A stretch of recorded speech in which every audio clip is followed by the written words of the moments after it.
Well, hello again to all the boys and girls out there in YouTube land watching. John and Nelly back at you with another product review. And what I'm looking at today is the Taylor Dry Sherry. Now, Taylor has been making wine since 1880,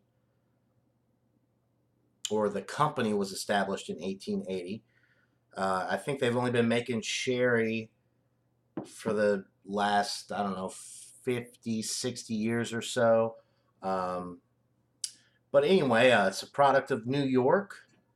They have an extensive line of products, and they have quite a few products, including the port, tawny port, cream sherry, dry sherry, golden sherry, that are all at 18% alcohol. That's what this one is. It is a dessert wine. Now, if you want extensive coverage on the Taylor Dry Sherry, check out Ronald Terrio's channel, Louisiana Beer Reviews.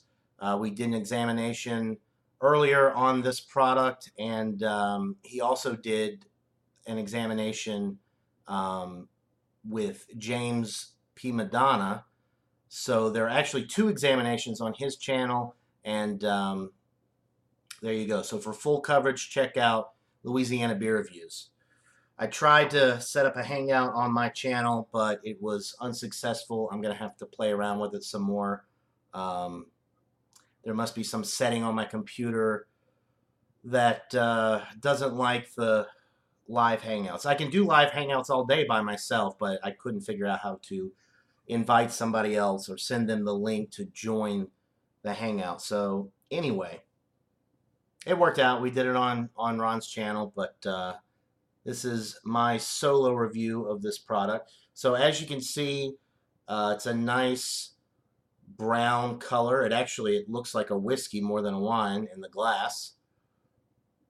It's got some nice alcohol legs too going down there, which I guess you can expect at 18% alcohol, there to be some alcohol legs. I don't know if you guys can see that on the camera, but there's kind of a glare. But there are some nice alcohol legs going down the glass. The aroma, it's very similar to the Taylor Cream Sherry. There's a lot of sweetness on the aroma. There's a nice nutty quality that I'm picking up on. Some grape. It smells very pleasant. I'm not really picking up on any of the alcohol on the aroma. At 18%, one might expect there to be some alcohol presence on the nose, but there really isn't with this product, or any of the Taylor dessert wines for that matter. All right, so smells really good, guys. Cheers.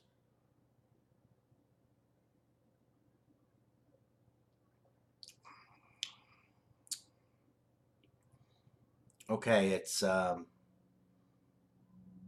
nutty. You're getting some sweetness from the grapes. Um, it is pretty sweet, much like the cream sherry. However, it has a very dry finish, so the sweetness doesn't linger like it does with the cream sherry. It's a very quick drop off on the back end. It's very enjoyable, I can tell you that already.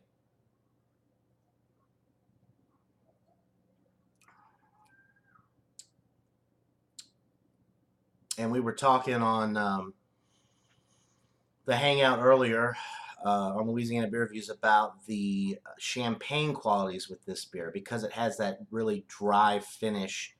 Um, Even though it's not carbonated, it does have some champagne-like qualities on the palate, which are very enjoyable. Um,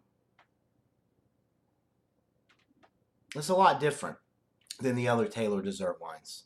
This one, I don't really think you could mix it up with any of the other ones. If you were to do a blind taste challenge, the dry sherry would really stand out because of that finish.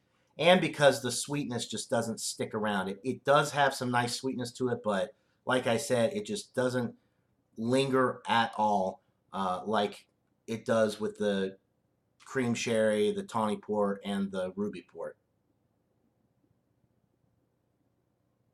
I haven't had the golden sherry yet. I'm looking forward to trying that one.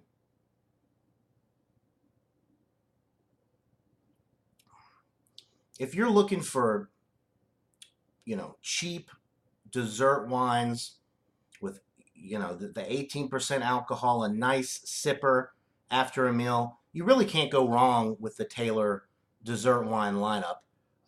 The dry sherry is no exception. It's excellent for the price point. It's excellent regardless of what the price point is, but the fact that you can get it between $5 and $8 for a 750 ml bottle definitely doesn't hurt.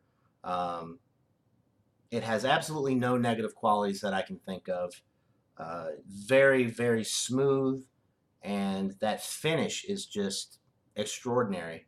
That nice drop off on the back end, that super dry finish, just balances out that sweetness because the Taylor Cream Sherry, although it is very enjoyable, that sweetness lingers. And some people might find that it's a little bit too cloyingly sweet just because it lingers a while after you take a sip of it. So it's not as drinkable, maybe. I hate to use the word sessionable because an 18% alcohol product really isn't a sessionable product, but you could really get carried away with the dry sherry because of that finish. It is very inviting in that sense. You just want to go right back in for another sip because there's nothing left. After you take that sip, swallow it down, it's gone and you're ready for another sip. So this one is excellent. I wouldn't necessarily say that it's better than the cream sherry. I was thinking, when I first tried it after I cracked open the bottle, my first thoughts were, oh man, this is good. It's better than the cream sherry. But as I'm sipping on it a little bit more, I'm just realizing that it's not so much better or worse. It's just different. And it really just depends on what you're looking for. If you want a little bit sweeter, not as dry finish, go with the cream sherry. If you want something that is going to drop off a little bit quicker on the back end that's not quite as sweet, go with the dry sherry. Either way, you're not going to be disappointed. This is an excellent product. It is an A for the value, for the quality that you get with with this product. It is definitely an A product. I can't help but give it the highest recommendation possible. And you know what? If you don't like it, you're not going to be hurting too bad because you've only, spent $5-6. So one more sip.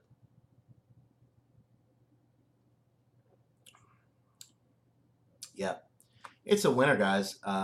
Like I said, an A product. I highly recommend it. Let me know what you guys think of the Taylor dessert wines if you've had them. Let me know what you think of the dry sherry. That'll do it for this product review, guys. Hope you're having a great weekend. And until next time, everybody, cheers.